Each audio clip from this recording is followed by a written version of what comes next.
Hi everyone, this is Guru Krishna Kumar doing my PhD Biological Engineering at Indian Institute of Technology, Gandhinagar. And here is with me Mr. Sai Mukund Ramakrishnan, who is doing his BTech Bioinformatics from Shastra University. So we both have joined hands in completing this life cycle strategic plan project for drug discovery, development and commercialization course offered by University of California, San Diego. So here we are planning to talk about a drug called as imipramine, which is marketed under the name of tofranil, which is a potential antidepressant drug. In the due course of the presentation, we'll be seeing the following stuff, starting with the market, like what is the current status of the market of the drug, followed by the clinical trials, in which we'll be seeing about the preclinical trial, early clinical trial and the late clinical trial, then about some regulatory strategies and intellectual property strategies, marketing strategies, and some final remarks which you would like to give how to improve the market of these drugs in the future.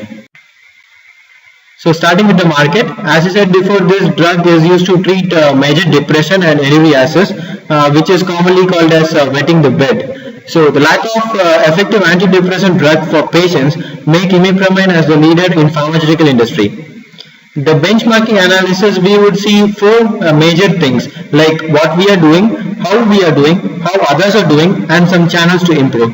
So in what we are doing, we will focus like what is our drug and who are the target population for our drug, and how we are doing is how we market our products, like what are the various ads which we give to publish our things to the physician or the common people who are around, who are in need of this drug, and how others are doing. Here others means to the potential competitors for a drug. So how do they sell the products, and with all these things we can come to a final conclusion, like what are the steps we have to include or increase to develop the market for our product. So one would ask, like, why these people are talking about imipramine. So when we were searching for some drug for this project, we came across many things and we were astonished with the statistics which depression showed.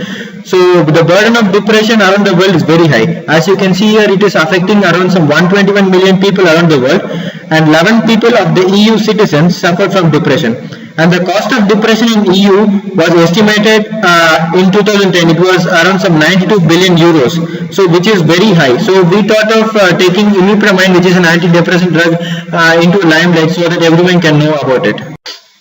So coming on to the competitive landscape, the antidepressant drug comes in 8 broad classifications, out of which imipramine falls under the classification of tricyclic antidepressants, which is abbreviated as TCA.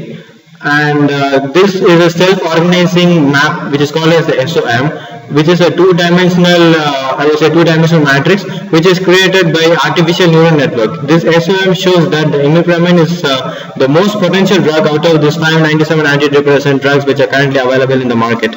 And this graph shows here, like in the x-axis we have this antidepressant drugs, various drugs, and in the y-axis we have the fraction of antidepressant. And as you can see, imipramine occupies about some 70% of the fraction of antidepressants in the market, which is followed by fluoxetine, which occupies around some 20%, and NKP 608 and other minor drugs which occupies about 1 to 2% of the fraction of antidepressants which is available in the market.